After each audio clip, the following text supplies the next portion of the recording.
Fala pessoal, sejam bem-vindos a mais um episódio da nossa série sobre computação quântica aqui no Endev Funciona. Eu sou o Doug e hoje a gente vai mexer num vespeiro digital, que poucos param para pensar, mas que pode mudar tudo nos próximos anos. Sabe aquele cadeado ali no seu navegador? Aquele HTTPS verdinho, bonito, que te dá aquela sensação de segurança? Pois é, ele pode estar com os dias contados.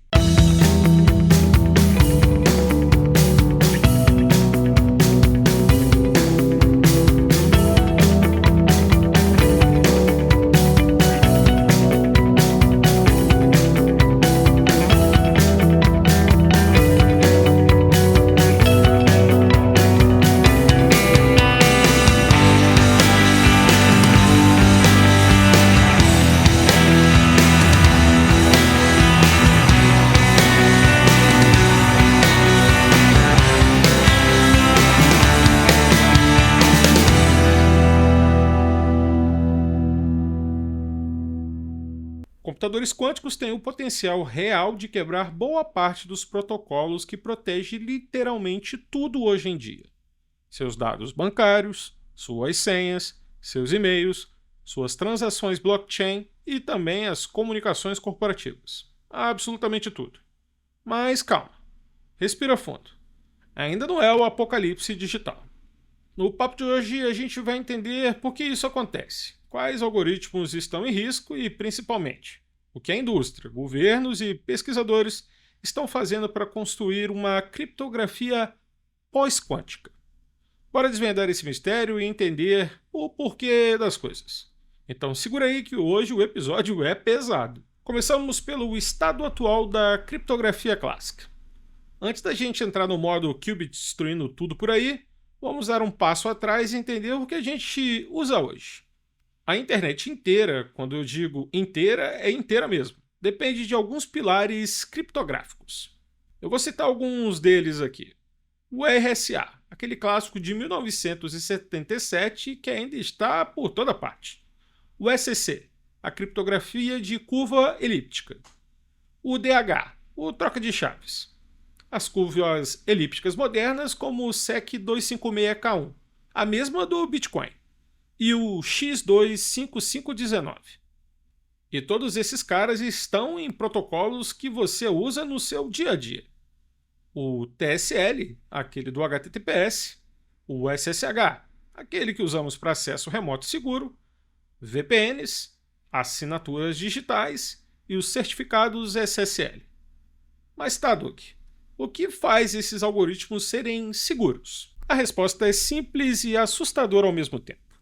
A segurança deles depende da dificuldade matemática de resolver certos problemas. Vou te dar um exemplo.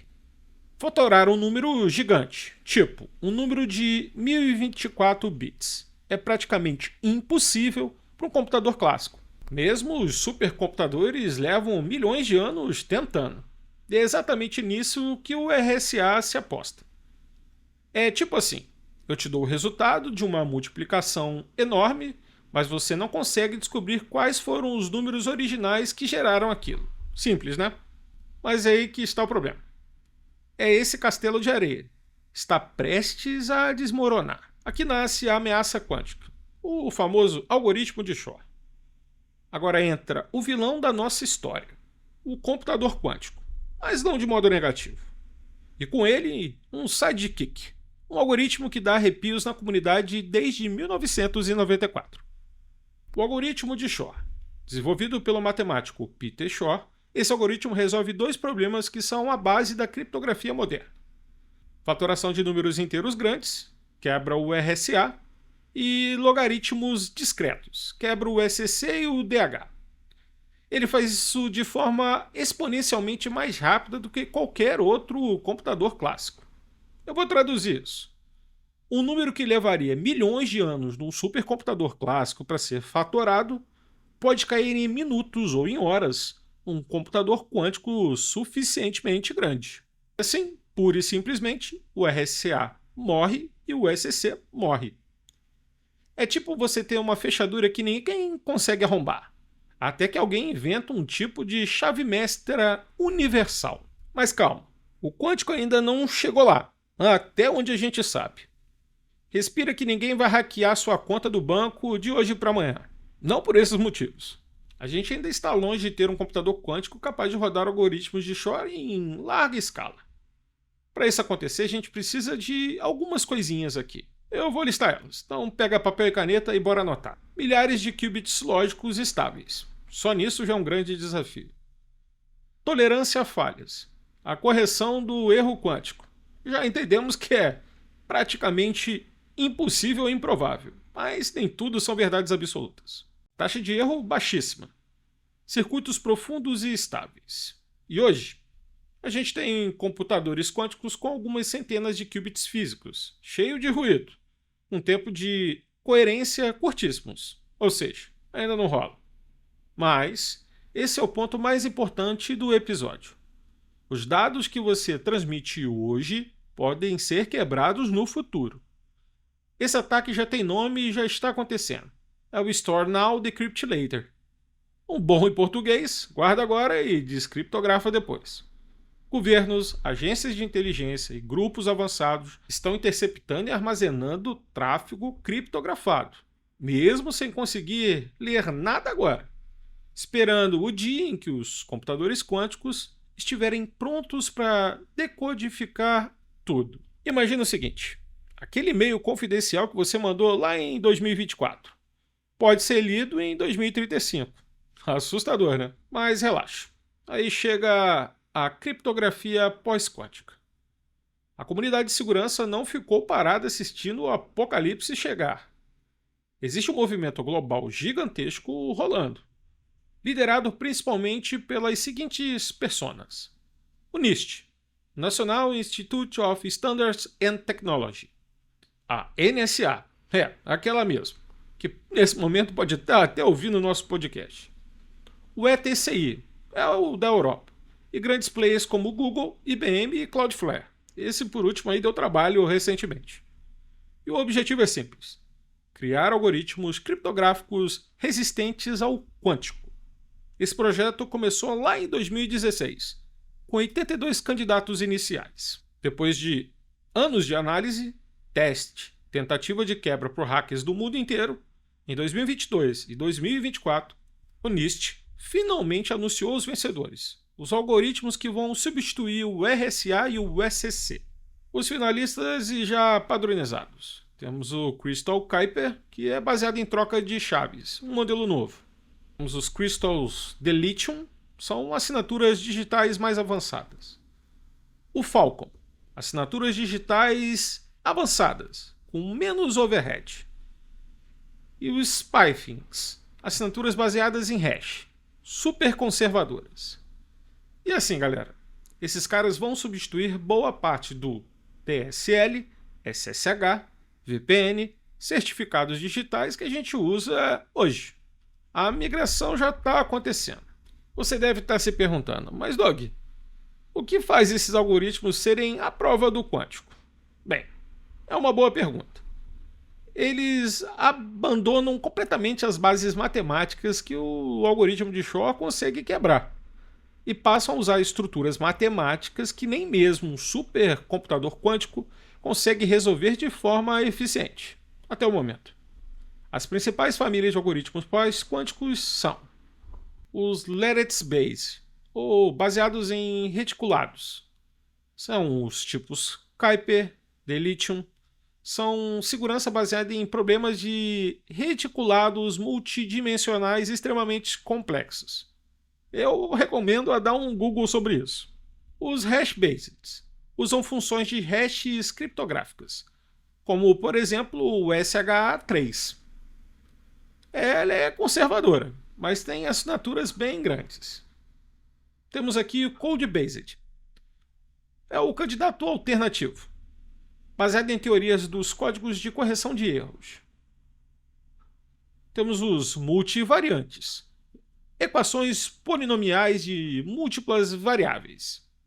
Uma boa analogia: se a criptografia clássica é uma fechadura tradicional, a criptografia pós-quântica é uma porta blindada gigante, com mecanismos internos tão complexos que nem um explosivo quântico derruba. O impacto real para as empresas, devs e infraestrutura. Agora que vem a parte que dói. Essa transição ela não é simples. Se você é dev, DevOps, arquiteto ou engenheiro de segurança, você vai sentir isso na pele. O que precisa ser feito? Atualizar protocolos TSL 1.3 e para cima. Trocar bibliotecas criptográficas, OpenSSL, Boring SSL e por aí vai. Reescrever integrações entre sistemas legados. Aqui é um ponto bem crítico. Migrar certificados SSL e TSL. Implementar CAN híbrido. É o algoritmo clássico mais o pós-quântico. Suporte em hardwares. HSMS, TPMs e alguns outros casos que precisam de upgrade. Renegociar compliance e auditorias. E o pior, tudo isso precisa ser feito sem quebrar a compatibilidade com sistemas antigos. Inclusive, browsers como o Google Chrome e o Firefox já começaram a experimentar suportes ao que a gente chama de ao que chamamos de PQC, ou criptografia pós-quântica. O Google roda testes híbridos no TSL. Governos estão acelerando fortemente, especialmente os Estados Unidos, China e União Europeia, para adotar isso o quanto antes. Os bancos também. Você vai ouvir muito sobre TSL híbrido nos próximos anos. Anota aí. A segurança e a criptografia é a base primordial da nossa privacidade e integridade no mundo digital. Hoje em dia já é um pouco mais difícil manter a integridade dos seus dados sem ele vazar por qualquer tipo de besteira. Imagina num mundo quântico em que a capacidade dos algoritmos é exponencialmente maior. É preocupante. Mas eu deixo uma reflexão para você. Se você soubesse que a segurança dos seus dados depende de algoritmos que podem cair nos próximos 5 ou 10 anos, o que você faria primeiro? Migraria os seus sistemas? Pressionaria fornecedores? Ou começaria a estudar a criptografia pós-quântica? Pensa nisso. Porque não é um problema de se, é um problema de quando. E é isso, galera. A computação quântica vai quebrar muita coisa, mas também está empurrando a segurança para uma nova era. A criptografia pós-quântica não é ficção científica. Ela já está sendo implementada, testada e em breve vai estar rodando no seu próprio navegador, no app do seu banco e nas suas VPNs. No próximo episódio a gente sai do mundo do software e das hipóteses e vamos para o tabuleiro de xadrez. A guerra entre empresas, governos e laboratórios para construir o quântico perfeito. Compartilhe esse episódio com aquele seu amigo que é fã de Star Trek. E lembre-se, em dev funciona, mas a criptografia quântica daqui a pouco está batendo na sua porta. Um abraço e até a próxima, pessoal.